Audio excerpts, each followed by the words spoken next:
Israël, comment ça marche? Vous allez adorer comprendre Israël. Israël, comment ça marche? Sur Studio Kalita. Israël, comment ça marche? Eh bien oui, c'est tout de suite, c'est maintenant. Nous allons parler avec un spécialiste en la matière. Assurez-vous, ce n'est pas moi qui vais vous donner des conseils, ça vaudra mieux pour vous. Donc, je suis avec Maître David Lesgold. Bonjour. Voilà, Maître David Lesgold qui est avocat spécialisé dans le domaine du droit médical, de la protection sociale en Israël. Voilà, et donc il va nous parler aujourd'hui de la procédure civile lorsqu'on a un accident qui a entraîné des dommages corporels. Mais oui, forcément, quand ça nous arrive, on ne sait pas du tout quoi faire, surtout lorsqu'on vient d'arriver en Israël, même lorsqu'on est là depuis quelques années, qu'on ne maîtrise pas l'hébreu, on est un peu paumé. Franchement, concernant la procédure civile, comment ça marche? Est-ce que le tribunal a un rôle spécial? Est-ce qu'il y a plusieurs tribunaux qui s'occupent de ces sujets? Voilà, je vous donne la parole. Je vais essayer d'éclairer nos auditeurs un petit peu. Je suis sûre que vous allez très bien le faire. La procédure civile en cas de dommages corporels en Israël, on peut relativement classifier les choses dans deux domaines. Il y a toutes sortes d'accidents ou de problèmes médicaux et qui n'amènent pas des dommages qui sont très conséquents. Quelqu'un est tombé dans la rue, et s'est cassé... à la maison, s'est cassé le poignet, s'est cassé le poignet, mais deux, trois mois après, ça se remet, finalement, tout va bien, sans bien évidemment mépriser ce genre ou négliger ce genre de problème. C'est des problèmes qui peuvent s'arranger à l'amiable par courrier et par oral avec les compagnies d'assurance en Israël, oui, sans faire appel au tribunal, sans s'adresser aux tribunaux. Les compagnies d'assurance en Israël, y compris les municipalités et toutes sortes d'organismes, ont l'habitude de régler ce genre de problème à l'amiable avec les avocats des personnes accidentées. Et comme je l'ai dit, en s'adressant à eux par écrit. Alors, il y a parfois des accidents, on va dire domestiques, qui ont lieu. Une maman qui se casse la jambe ou le poignet à la maison. Bon, elle se soigne, etc. Elle ne fera aucune action. Elle a le droit à une indemnité? Un accident domestique de ce genre-là, si une personne ne possède pas une assurance privée, une assurance maladie ou une assurance handicap privée, il n'y a pas grand-chose à faire en général. Mais ça, c'était une petite digression par rapport à notre sujet, mais c'est pas grave. Prenons un autre exemple qui arrive bien souvent, un accident à l'école de nos enfants, ou même pendant la période des vacances scolaires.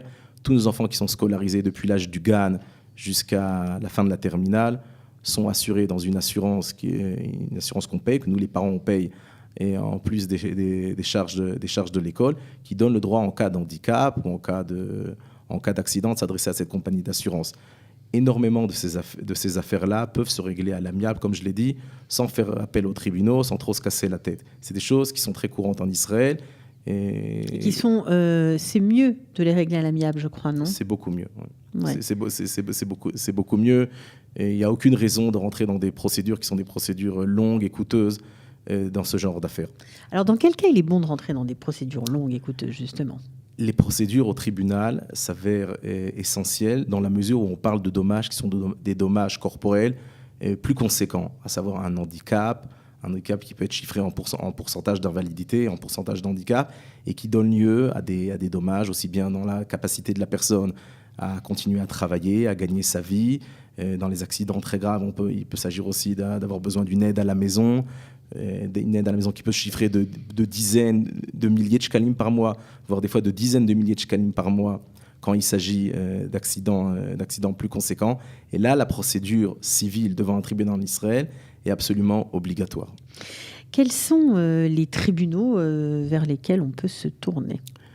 Les tribunaux en Israël et au niveau civil sont divisés en deux sortes de tribunaux. On a ce qu'on appelle les tribunaux de paix, qu'on appelle en Israël Bet Mishpat HaShalom, qui se trouve dans toutes les villes en Israël, et le tribunal de district, en hébreu Bet Mishpat Mechozi, qui se trouve uniquement dans 5 grandes villes en Israël.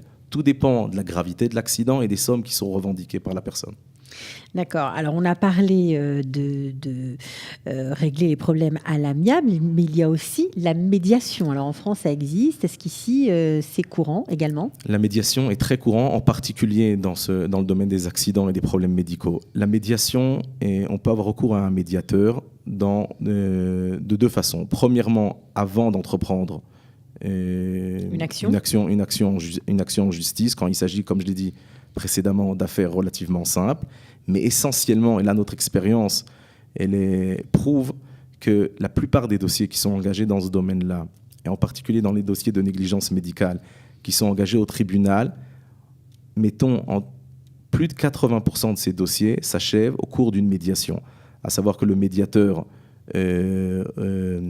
réunit les parties, à savoir la personne qui a été victime de l'accident ou de la négligence médicale, les compagnies d'assurance, les organismes médicaux qui ont été attaqués, entend toutes les parties et de façon très informelle. Ça, c'est l'avantage essentiel de la médiation. Il n'y a pas tout le protocole et un petit peu tous les usages du tribunal dans la mesure où le médiateur a absolument le droit de rencontrer les parties de façon indépendante, savoir qu'il s'adresse il peut rencontrer l'accidenté, puis après la partie adverse, essayer d'entendre un petit peu quelle est leur vision des choses, et quelles sont leurs attentes au niveau de l'argent, et quelles sont leurs revendications.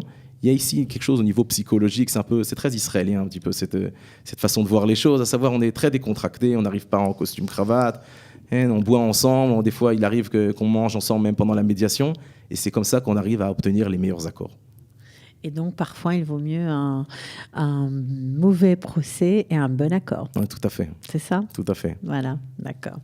Je voulais juste vous poser une question un petit peu plus personnelle, parce que vous savez qu'à Qualita, on est là pour donner un nouveau visage de l'Alliance de France, pour mettre aussi en valeur toutes les associations francophones qui travaillent pour aider à une meilleure intégration des Olim de France. Alors vous-même, vous avez fait votre alia. Qu'est-ce qui vous a motivé et qu'est-ce qui vous motive encore aujourd'hui à exercer dans ce domaine un peu particulier où vous voyez quand même des gens en souffrance souvent ?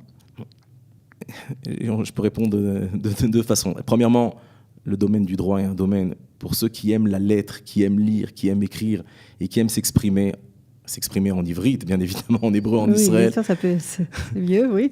C'est le domaine de prédilection et quand on a ces données personnelles. Et au niveau du domaine dont moi je m'occupe, à savoir la protection sociale, le droit médical, il y a ici une rencontre avec la personne humaine, à savoir que nos clients ne sont pas des grosses boîtes ou des grandes entreprises, mais des citoyens comme tout le monde. Des citoyens comme vous, comme moi, qui ont eu la malchance d'avoir ou un accident, ou un problème médical, ou un enfant handicapé. Et il est bien évident que c'est un travail qui demande énormément d'exigences au niveau professionnel, mais il y a un côté humain dans le fait d'aider la personne ici c'est le plus que je ressens dans le traitement de ces dossiers. Et c'est incroyable parce que c'est un trait vraiment commun à beaucoup d'Olim Hadashim qui se sont intégrés dans la société israélienne et qui travaillent dans différents domaines. Il y a toujours ce désir-là d'aider l'autre, de tendre la main, et ça fait chaud au cœur. Un très joli visage de l'Alia de France. Voilà. Merci beaucoup, Maître David Lesgold. Et je ne vais rien vous souhaiter parce que c'est difficile dans votre domaine. Souhaitons de bonnes vacances. Voilà, de bonnes vacances. On vous souhaite tous de très bonnes vacances. Voilà, à très bientôt. Merci d'être venu jusqu'à nous. Au revoir. Israël, comment ça marche ? Vous allez adorer comprendre Israël. Israël, comment ça marche ? Sur Studio Qualita.